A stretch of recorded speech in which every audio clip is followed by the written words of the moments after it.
பார்த்து சொன்னாங்க அம்மனுக்கு துணிலாம் எடுத்து கொடுத்து பூஜை பண்ணிக்கணும் பண்ணிட்டோம். வேலை இருக்கு. சரின்னு சொல்லுங்க. இந்த தம்பிக்கு வந்துங்க நல்லா கேட்டுங்க. இந்த தம்பிக்கு பிறவிலே கத்திரி தோசை. பல ஜாதகக்காரனும் பல வேலைகளையும் மறைச்சு சொல்றதுனால தான் குழந்தையோட வாழ்க்கையோ இல்லை திருமண வாழ்க்கை செய்த பிறகு 6 மாதமோ 1 வருடமோ கழிச்சு ஒன்றையும் மனைவிகள் பிரியும், இல்லைன்னா கணவன் பிரியும், இல்லைன்னா குழந்தையோட பிரியும், இல்லைன்னா குழந்தை இல்லாமல் பிரியும். இதெல்லாம் இந்த ஜாதகத்துக்கு தேவையில்லாத பிரச்சனைகள் 3 இருக்கும். அந்த 3 பிரச்சனையுமே சோசியலாக ஆயிட்டாங்க. கோடீஸ்வரனாலும் சரி, கலெக்டர் ஆனாலும் சரி, யார் ஜாதகத்தை எடுத்துட்டு போனாலும் இது ஜாதகக்காரனோட கற்றுக்கிட்ட வித்தையில அதை மறைச்சு தான் ஆகணும். புரியுதுங்களா? இந்த தம்பிக்கு கத்திரி தோசை. அந்த கத்திரி தோசத்துல தார தோசம் கூட இருக்கு. கத்திரி தோசத்துல தார தோசம் கூடயே இருக்கு. அப்ப தாரத்துக்கு 1 2 3 4 5 6 7 வரைக்குமே காலி. அப்ப இது 7 வரைக்கும் காலி அப்படின்னா தான் கோட்டையில தான் ஆடணும் தவிர அடுத்தவங்க ஆடக்கூடாது அப்படின்ற ஒரு ஜாதகம்னு சொல்றோம். தாய் தந்தையார மனநிலைகள் வலி கொடுக்கக்கூடிய ஜாதகம்.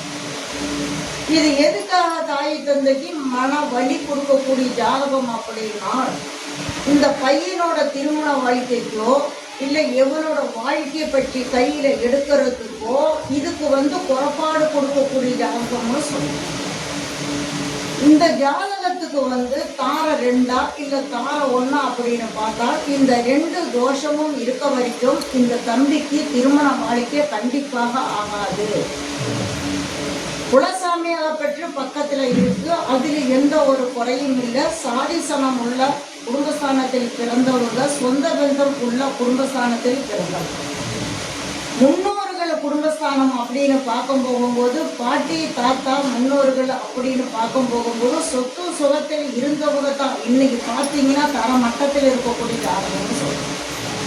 ஒரு சொத்து, ஒரு சுகம், ஒரு வீடு, ஒரு வாசல், ஒரு இடம், இதுபோல் இருந்த ஒரு இடஸ்தானத்தில் பிறந்தக்கூடிய பாலகனாக பெற்றவன் இருக்கலாம் இந்த அரசு. புரியுதுங்களா?